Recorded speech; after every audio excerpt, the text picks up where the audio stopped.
After the quick destruction of all of Earth's militaries, and Keemstar, our president at the time, made a strategic decision to give the Combine what they were requesting. My fellow Americans. Oh no. That we have made a strategic decision.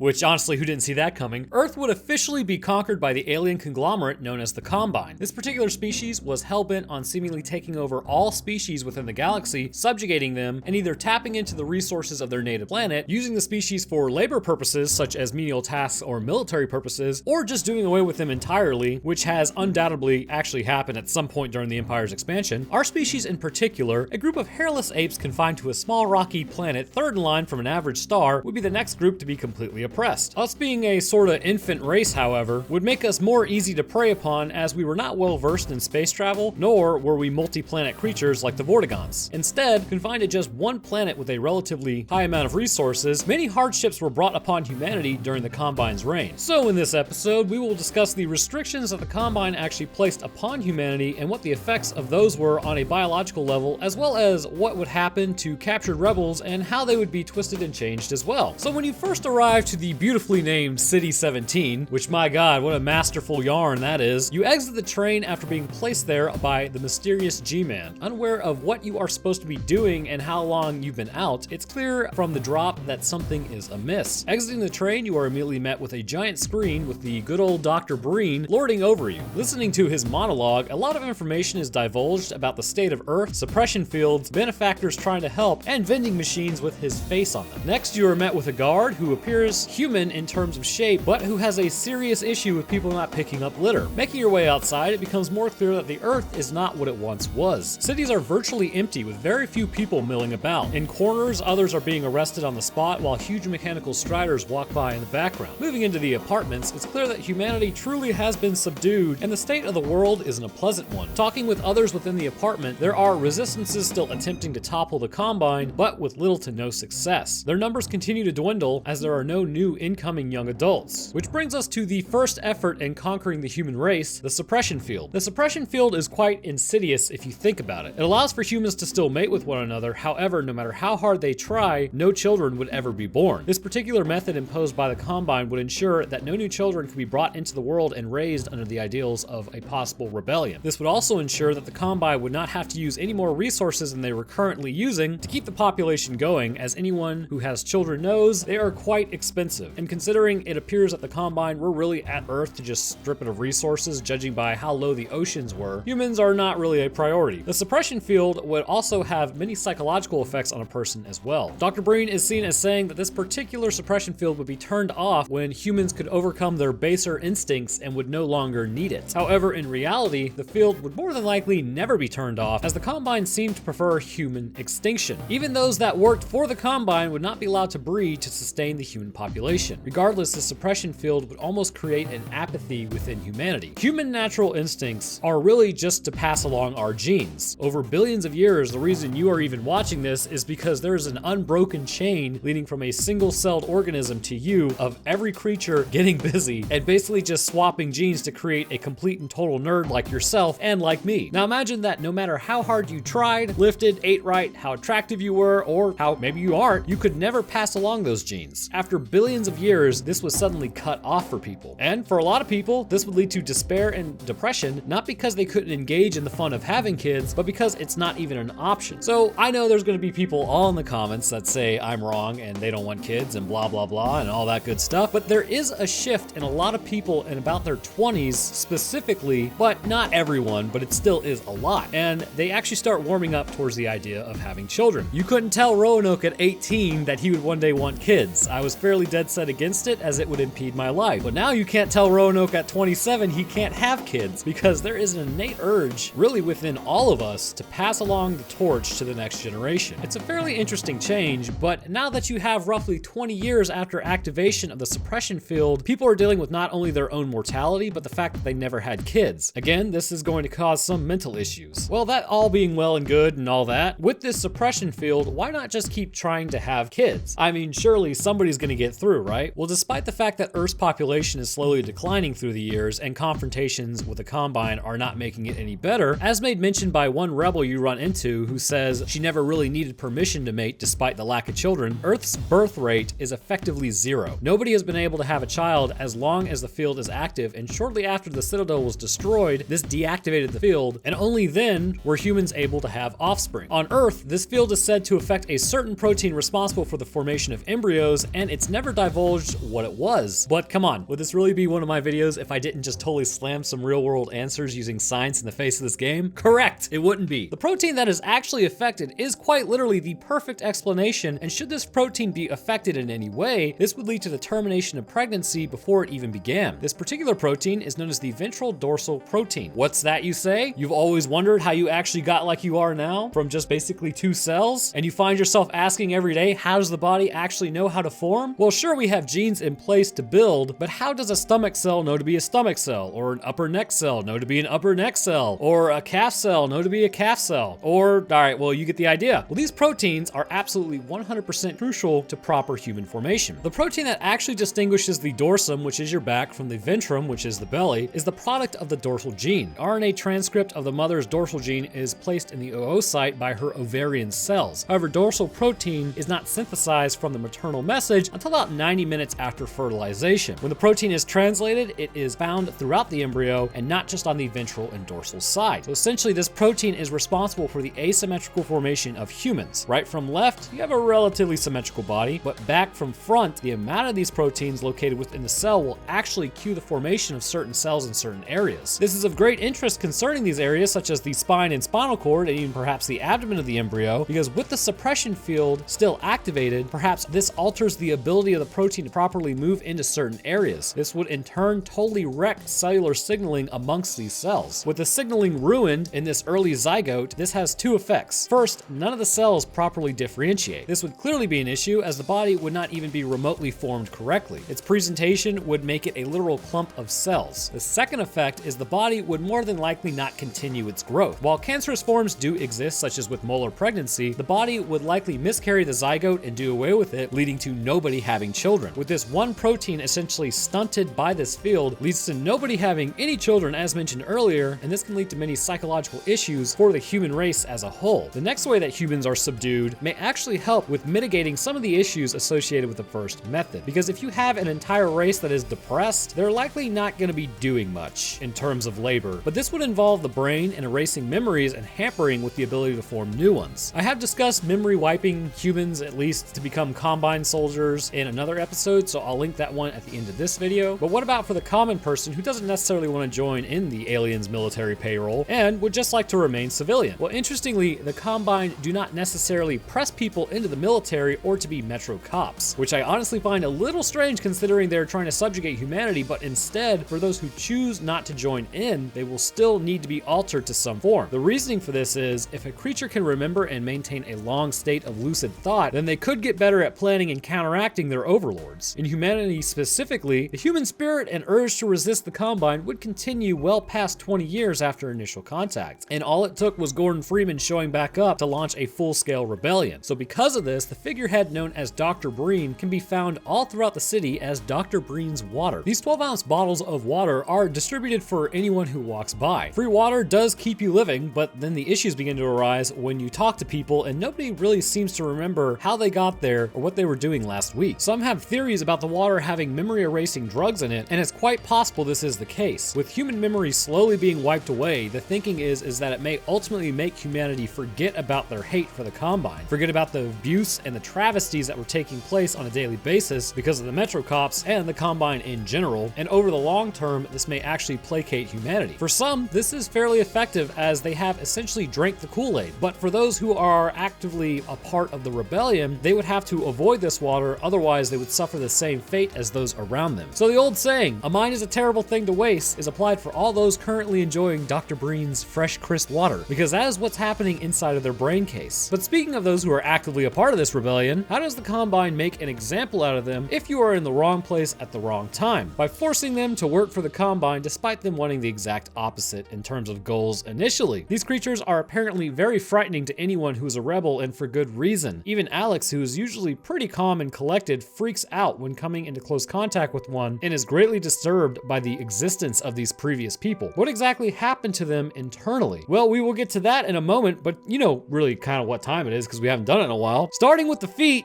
Wait, where are they? Oh God, it's a wretched abomination! There are no feet. This person around the upper shin and calf level has completely had this portion of their leg amputated. Instead, metal with 3 pins is attached to the tibia of this person. Why is their leg replaced? Because as they perform menial tasks within the Citadel, them being up and walking would cause excruciating pain within their legs. Every step would cause them to press this metal into bone and muscle. Not too pleasant as they are compelled to work and walk by their overlords. Moving up the legs, we can see that they have very little muscle mass or fat in the legs. The reasoning for this is they are basically kept borderline starving, but also this weakness coupled with the replacement of their lower legs and feet means that their walking ability is greatly hindered and thus could never rebel again, as they quite literally lack the physical agility to do so. Instead, it's been replaced by a zombie-like gait that's pretty ungainly. Moving up to the pelvic area, we can see the greatest insult. Whether male or female, it's all irrelevant. All identifying organs associated with being a man or woman is removed. Any chance of reproductive success is officially taken from this line, resulting in the end of a genetic lineage, and with it, perhaps the dangerous mentalities that could arise from it. Moving up to the abdomen, we see it is very sucked in. We will actually get to this in a moment, but moving up to the torso, we see that the ribs are highly visible, suggesting that the meat suit is not doing so hot. In the left center chest, there's also an add-on to the human frame, but like I said, we will get to that also. Moving up to the neck, we see another alteration to the body, and the reason for this is that the vocal cords and larynx have been heavily damaged by the implantation. This has removed speech from the person entirely, ensuring they will never be able to properly heal, so all they can do is actually shriek and screech. Because of this, they will never be able to again communicate ideas how to overthrow the Combine, sealing their fate to a life of no communication. Moving further down the arms, we see again, much like the legs, they are extremely skeletal. The arms also have their hands removed from the body, and on the left arm, it is just amputated with no replacement. On the right arm, a 2-pronged apparatus is attached to allow them to interface with computers and perform tasks, but apart from that, it is of little use to this creature. Moving up to the head, we can see that the mouth is largely unaffected, but the nose appears to have been removed with just 2 holes in the face. The removal of the nose was crucial as the metal plate needed to be attached to the face to cover the eyes. It is unknown really what lies underneath the metal plate, but presumably the eyes would still be there. 2 pinholes allow light and are in place. However, blinders on either side do 2 things. First, it keeps the stalker focused on what's in front of it, much like the blinders on a horse, and secondly, during times of inactivity, which may be mandated by the overlords, these will close, leaving the person in total darkness. The metal plate on the face also provides the ability to fire lasers from the eyes, though this probably stems from the actual metal plating itself. And with it, they can secure certain doors and actually attack others should they be in areas they're not supposed to. Another thing that the Combine have done is remove the ears and covered it with a membrane, making the person virtually deaf. So not only can they not speak anymore, but they can no longer actually hear based upon what we see. So outside, it seems pretty horrible, doesn't it? Well, I assure you, it's way worse inside. The stomach, for instance, has a sucked-in appearance not because of starvation mode being activated. Humans captured or deemed undesirable, or even just straight rebels, will have their entire digestive tracts pulled out as they are sliced open mid-abdominally. On top of this, females will have their uterus removed, and males will have the meat and bean franks cut off just completely. Something to note about this, it is implied in one portion, which was actually removed from Half-Life 2, that humans can remember this process. One stalker originally could be found shrieking and cowering, presumably remembering what had happened to it. So any sort of numbing or medicine to knock the person out is more than likely not used. Those who survive this portion of the surgery and can deal with their legs being cut off and cauterized as well as their hands, suffering the same fate, will then have a nutritive port in their chest added, cracking through the ribs. This port is specifically so that the stalker is completely dependent upon the Combine. This paste is pumped into the body and will keep them alive. However, it appears to be just enough to keep them alive and continuing their tasks due to the body metabolizing fat and muscle to stay alive. During the surgery, the implants in their throat will destroy the vocal cords and larynx as mentioned previously. This is so they will not be able to communicate with one another and stop the process of conveying any ideas. But not only this, the brain will likely be affected in some degree as well. Despite one remembering what happened under very specific circumstances when the Citadel was destroyed, others seemingly do not remember who they were. Because of this, it's likely the mind-altering chemicals are put in the nutritive paste as well, but the brain is altered internally. entirely concerning structure. The area of the brain associated with speech, known as Broca's area, which resides on the prefrontal cortex of the brain, is likely damaged to some degree, leading to an even greater hampering of communication. And it can be assumed that the Wernicke's area is also damaged, meaning that this creature can no longer understand others, leaving them alone for the rest of their lives. The hippocampus is affected by the chemicals in the nutritive paste. This area of the brain is responsible for declarative memory as well as recognition. This could explain why the stalkers do not remember what happened to them and really can't determine who humans are, but if they get away from the nutritive paste, after a while their brain begins to remember what happened and who they are, leading to an absolute meltdown. And again, I like to show that, but they kind of removed it from the game and it's more just like in the lore. And finally, the metal plate on the face is screwed in directly into the cheekbones and forehead of this person, causing excruciating pain and then blocking their vision. Overall, the subduing of humanity is based on changes to memory of the species, the psychological and physical effects associated with not having children and not even being able to have children, as well as the fear tactics and warnings to all others who may have picked up a rock and rebelled against the Combine. And despite all this, the Citadel was brought down, and funnily enough, humanity was urged afterwards to get busy as quickly as possible to reestablish a larger human population before the Combine were able to come back, as to give the humans' dwindling number some reinforcements which would be needed in the coming battles. But do you guys think I missed anything? Let me know down in the comments, and I also want to thank you guys for watching. A little bit different from what I normally do, but I like to shake it up from time to time. If you did enjoy this, leaving a like would be very bro you, and subbing is a good idea if you like these videos. I'll drop my Twitter, Discord, Patreon, and second channel link in the description if anybody's interested in that, and I would like to thank my patrons. We got our lone astronaut, It's Not a Spoon, holding it down. Thanks for your support, man. Next up, our scientists, our Freedom Mutants 44, Skilt, and Trey Windenall. Huge thank you to you guys as well. And to the rest of my patrons, I thank you as well. Your help goes a very long way. All right, so the editor has been achieved. My second channel will be putting out more videos more often, so if you like science, check that out. I also might be taking a break next week as my brain is completely fried from just the last couple of months of putting out videos constantly. So in case you don't see me next week, just go watch another one of my videos. I'd really appreciate it. All right, so thank you guys for watching, and I will see y'all in the next one.